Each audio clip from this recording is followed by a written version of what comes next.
Episode के शुरुआत में दोबारा से लाइट के हाई स्कूल के इंग्लिश क्लास का सीन दिखाया जाता है और यहाँ पे टीचर उसे एक सेंटेंस को जापानीज में कन्वर्ट करने के लिए कहता है और लाइट हमेशा की तरह उस सेंटेंस को ट्रांसलेट कर देता है। वहाँ पे ryuk भी होता है और ryuk के साथ जब वो होता है तो ryuk कंटिन्यूसली लाइट से बात कर रहा होता है, लेकिन लाइट कहता है कि भले ही तुम्हारी आवाज कोई और नहीं सुन सकता लेकिन मेरी आवाज तो सुन सकते हैं ना, तो शांत रहो। यहाँ पे एक लड़का लाइट से बात करने की कोशिश करता है लेकिन लाइट कहता है कि मैं अभी बिजी हूँ। तो ryuk कहता है कि क्या बिजी, क्या तुम तो हमेशा की तरह अपने कमरे में जाके वही डेथ नोट यूज करोगे ना, ऐसा तो कुछ इंपॉर्टेंट नहीं है। तो लाइट कहता है हाँ इम्पोर्टेंट तो है। तो जब लाइट घर पे आता है तो यहाँ पे वो फिर से डेथ नोट में क्रिमिनल के नाम लिखना शुरू कर देता है जो भी न्यूज ब्रॉडकास्ट में दिखाए जाते हैं। यहाँ पे ryuk कहता है कि इतनी मेहनत क्यों कर रहे हो। तो यहाँ पे लाइट ryuk को बताता है कि स्कूल से आने के बाद क्रैम स्कूल से पहले उसके पास सिर्फ यही टाइम होता है डेथ नोट में नाम लिखने के लिए। साथ ही साथ उसको अपनी स्कूल की परफॉर्मेंस भी ठीक रखनी है, तो उसको बराबर पढ़ाई भी करनी होगी। उसको नींद की भी उतनी ही जरूरत है, वरना वो क्लास के अंदर सोएगा और क्लास के अंदर तो सो नहीं सकता। और साथ ही साथ उसको अपनी मेंटल हेल्थ का भी ख्याल रखना है, तो मुझे अपने समय का सही से इस्तेमाल करना होगा।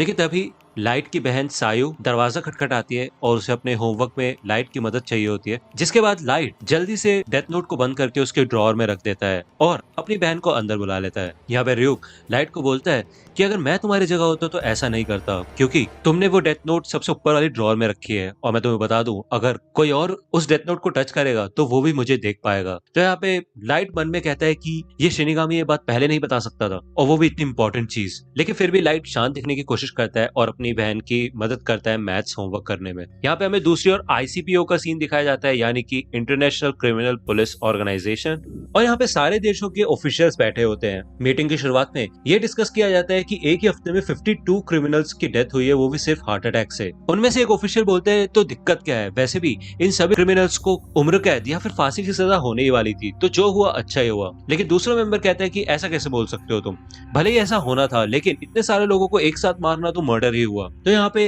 इन सब लोगों के बीच में बहस हो जाती है। कुछ लोग कह रहे होते हैं कि ये सिर्फ एक इत्तेफाक है और दूसरी ओर लोग कहते हैं कि इत्तेफाक कैसे हो सकता है जब इतने सारे क्रिमिनल्स अलग अलग जगह मौजूद है फिर भी उनको एक साथ हार्ट अटैक आ जाए, ऐसा कैसे हो सकता है। यहाँ पे इनकी बहस बढ़ती ही जाती है, लेकिन तभी उनकी मीटिंग का हेड सबको शांत कर देता है और बोलता है कि इस हिसाब से इंटरपोल के पास एल को बुलाने के अलावा और कोई चारा नहीं है। ये सुनते ही सारे लोग शांत हो जाते हैं और अपने आसपास के लोगों से बात करने लग जाते हैं। तो मात्सुरा चीफ से पूछता है कि एल का क्या मतलब है। तो वो चीफ बताता है कि एल एक ऐसा डिटेक्टिव है जिसका असली नाम और आइडेंटिटी किसी को भी नहीं पता। इंसानियत के आज तक के जितने भी मुश्किल से मुश्किल केस है उनको एल ने ही सुलझाया है और वो ICPO का ट्रम्प कार्ड है, और जितने भी केस ICPO ने एल को दिए है वो सारे उसने सॉल्व करके दिखाया है। लेकिन तभी उनमें से एक मेंबर बोलता है कि हम एल को कांटेक्ट कैसे करेंगे अगर हमें उससे केस सुलझाना है तो, और वैसे भी हमने सुना है कि वो बहुत घमंडी है और वो सिर्फ उन्हीं केसेस पे काम करता है जिनमें उसका इंटरेस्ट होता है। लेकिन उस मेंबर के इस सवाल का जवाब उसे उसी समय एक लंबा सा आदमी दे देता है जिसने काफी लंबा सा कोट भी पहन रखा होता है, उसका चेहरा छुपा हुआ होता है और उसने एक हैट पहन रखी होती है। चीफ बताता है कि वो आदमी वातारी है और ICPO उसके जरिए ही एल से कांटेक्ट कर सकते हैं। वातारी बताता है कि एल ने पहले से ही इस केस पे इन्वेस्टिगेशन शुरू कर दी है। वातारी अपना लैपटॉप ओपन करता है और डिस्प्ले पे एल लेटर लिखा होता है। यहाँ पे हमें लैपटॉप से आवाज आनी शुरू होती है और वो आवाज भी नॉर्मल नहीं होती, एक तरीके से उस आवाज में डिस्टर्बेंस होती है जिससे कि एल की असली वॉइस कभी किसी को ना पता चले। वो अपना नाम बताता है कि मेरा नाम एल है। एल इंटरपोल के सभी मेंबर्स को बताता है कि मुझे ICPO की सब ऑर्गेनाइजेशन की मदद चाहिए होगी, खास करके जापानीज टास्क फोर्स, क्योंकि एल को शक होता है कि जो मास मर्डरर है वो जापान में ही रहता है। यहाँ पे हमें दिखाया जाता है कि लाइट और ryuk एक खंडर में होते हैं और लाइट अपनी नोटबुक को सुरक्षित रखने के लिए एक ट्रैप बना रहा होता है जिसमें आग लग जाती है। जब वो घर आता है तो वो अपनी ड्रॉअर ओपन करके दिखाता है, उसमें एक नॉर्मल सी डायरी रखी होती है। ryuk कहता है कि तुमने उसे छुपा दिया लेकिन चाबी भी लगी छोड़ दी तुमने। तो लाइट यहाँ पे ड्रॉअर ओपन करके दिखाता है और यहाँ पे एक नॉर्मल डायरी होती है। तो लाइट बताता है कि किसी को भी ये डायरी अगर मिलेगी और ड्रॉअर अगर अनलॉक है तो सबको यही लगेगा कि मैं यही छुपा रहा था, तो उसके बाद वो और ताकाझाकी नहीं करेंगे। लेकिन डायरी के नीचे डेथ नोट की छुपाने की असली जगह है, जिसको खोलने के लिए बॉल पॉइंट पेन के रिफिल का इस्तेमाल किया जा सकता है। ड्रॉअर के नीचे मौजूद छेद में अगर वो बॉल पॉइंट पेन की रिफिल डाली जाएगी तो वो फॉल्स बॉटम उठाया जा सकता है। अब यहाँ पे हमें दिखाया जाता है कि लाइट ने एक कनेक्शन सेटअप कर रखा होता है डेथ नोट को छुपाने के लिए, लेकिन वो सर्किट पूरा नहीं होता क्योंकि ड्रॉअर का फॉल्स बॉटम और रिफिल की मदद से उसमें इंसुलेशन पैदा होता रहता है, यानी कि वो सर्किट पूरा नहीं हो पाता। लेकिन अगर कोई भी ऊपर से उस फॉल्स बॉटम को पहचान के उठा भी ले तो वो सर्किट पूरा हो जाएगा और डेथ नोट में उसी समय आग लग जाएगी। और अगर कोई पूछेगा तो मैं बोल दूंगा कि मैं अपनी असली डायरी छुपा रहा था और मैं नहीं चाहता था कि वो कोई पढ़े। और तुम तो समझ ही सकते हो, जेल जाने से अच्छा है कि थोड़ी सी आग ही झेल ली जाए। यहाँ पे हमें दिखाया जाता है कि और भी कई सारे क्रिमिनल्स हार्ट अटैक से मरते हैं और लोग लाइट को कीरा के नाम से जानने लग जाते हैं। लेकिन न्यूज रिपोर्ट्स में अभी भी अथॉरिटीज यही कहती है कि ये एक प्रकार का कोइंसिडेंस है और वो कीरा के होने को नहीं स्वीकारते। हमें दिखाया जाता है कि कीरा के लिए कई फैन वेबसाइट्स भी बनने लग जाती है जो कि कीरा को सपोर्ट करती है।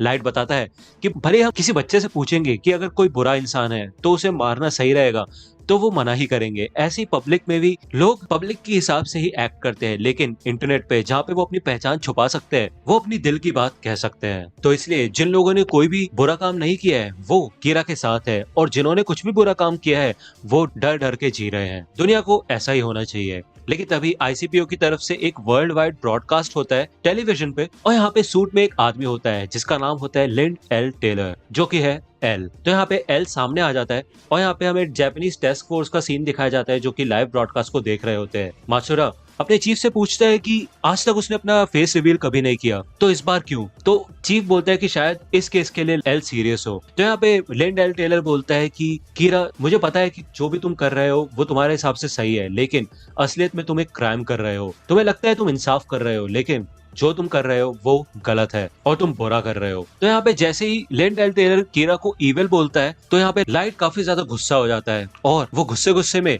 लिंड एल टेलर का नाम डेथ नोट में लिख देता है और कहता है कि अगर तुम थोड़े और स्मार्ट होते तो मजा आता, लेकिन तुम्हारी कहानी आज यही खत्म होगी। तो 40 सेकंड बाद लिंड एल टेलर गिर जाता है और उसको हार्ट अटैक आता है। उसको कैमरे के सामने से ले जाया जाता है, लेकिन तभी स्क्रीन यहाँ पे एल साइन पे शिफ्ट हो जाती है, जिसे देख के लाइट थोड़ा शॉक हो जाता है। यहाँ पे हमें एल की आवाज सुनाई जाती है जो कि फिर से डिस्टरबेंस के साथ होती है, और एल कहता है कि इसका मतलब तुम बिना उस जगह मौजूद हुए वहां पे किसी को भी मार सकते हो, लेकिन तुम ऐसा करते कैसे हो? अगर मैंने ये अपनी आंखों से नहीं देखा होता तो शायद मुझे इस बात पे यकीन भी नहीं होता। और यहाँ पे एल लाइट को चैलेंज करता है कि अब मुझे मार के दिखाओ। तो यहाँ पे लाइव ब्रॉडकास्ट चल रहा होता है तो लोग भी कहते हैं कि ये तो कीरा वर्सेस एल हो रहा है और ये एक लाइव मर्डर चल रहा है। लोग कीरा को कहते हैं मार दो कीरा, लेकिन यहाँ पे क्योंकि लाइट बिना किसी नाम और चेहरे के नहीं मार सकता तो वो बस खड़ा होकर देखता रहता है। तो यहाँ पे एल कहता है कि तुमने तो मेरे को काफी अच्छा हिंट दे दिया, तो अब मैं तुम्हें एक बात बताता हूँ। भले ही हमने प्रोग्राम की शुरुआत में कहा था कि ये वर्ल्ड वाइड ब्रॉडकास्ट है, लेकिन असलियत में ये ब्रॉडकास्ट सिर्फ जापान के कांटो रीजन में चल रहा है। और अब तुम सोचोगे कि मैंने इसी जगह को क्यों चुना, तो तुम्हारा पता लगाने के लिए